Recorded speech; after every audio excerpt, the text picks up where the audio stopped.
छौड़ा आगा पीछा सुन डाले नहीं देबो रंग हेरे छौड़ा सुन है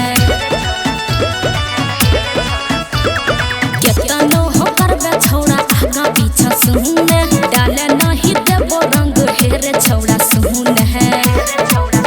नहीं झोली में रंग डाल देह बौरे देह बहोरे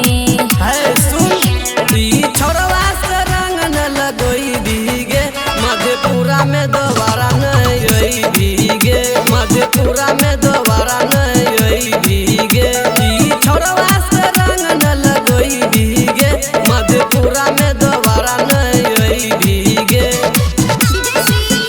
मधेपुरा में दोबारा नहीं आई मटियार कला सीतामढ़ी मधेपुरा में दोबारा नहीं आई करे नहीं छौड़ा हेरे सुने जबरदस्ती रंग डालब छौरी चढ़ल छै मसती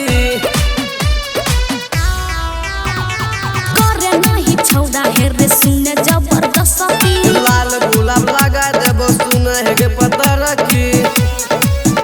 नहीं झोली में रंग डाल देह बौरे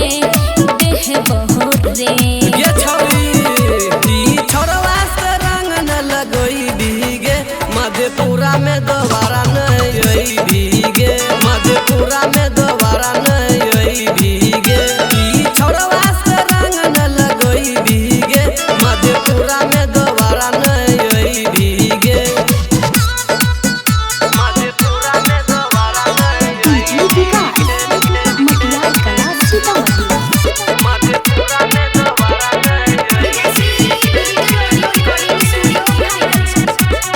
सूरज मनीष के ने डाल देबो रंग रे तोरा खातिर मार होई जा छ गोवल पर